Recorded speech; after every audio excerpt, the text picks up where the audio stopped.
One of our biggest, problems at Barcelona this season is not just the fact that our high line is being broken, right? It is down to our physical levels.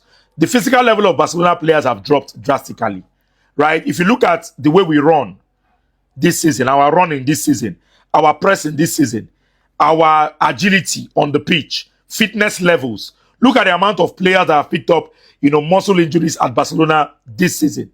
You can clearly see that something has happened to our physical levels. And if we're not playing at the same physical strength that we were playing last season, we cannot expect last season's results. And that's one of the problems that Hansi Flick needs to find a way to fix. Because I believe that, in training, Hansi Flick expects the players to train the way they're expected to play. And I think it's taking a toll on the players on the pitch.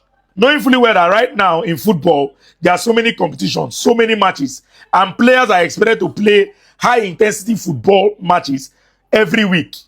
They go to their national team and there's the UEFA Nations League, there's the World Cup qualifiers, there's the Euro qualifiers. They need to play with high level of intensity every single match.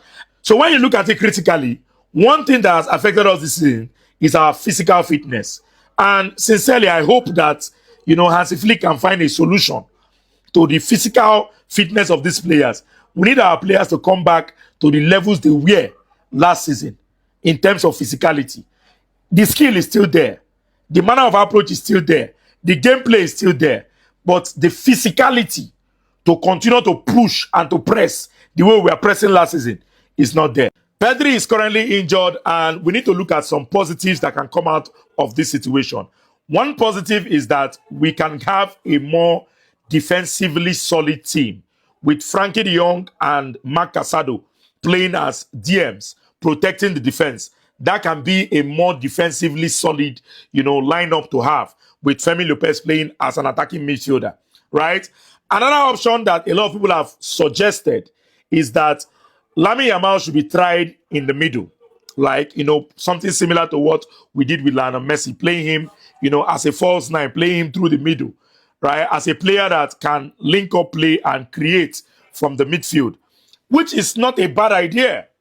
Because I think Lamine Yamal has that ability to maneuver through the middle, right? He's a player that plays from the wings, but we've seen a lot of wingers, transition from being wingers to being players that can play from the middle.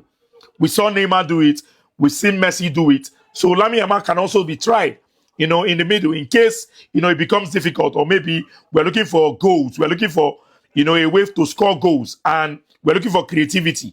Lamine Yamal can be slotted in that number 10 position behind a striker. And I think it can work. So there are a lot of positives that can come out of the injury to Pedri. I don't want to look at the situation as a totally negative situation.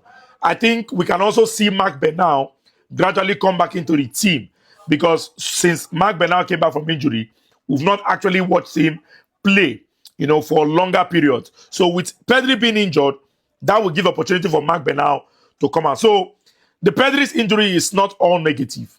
These 3 matches before the international break can give us an opportunity to see more options from our midfield. I'm hoping that Hansi Flick tries to experiment. Let us see what will happen, right? If we play 2 DMs, let's see what will happen. Will our defense be better? Let's see. Can Lamine Yamal play from the middle? Let's see, right? Can Marc Bernal, join in the midfield and make the midfield even stronger? Let's see. So I'm looking forward to the games without Pedri. It's going to be an exciting watch.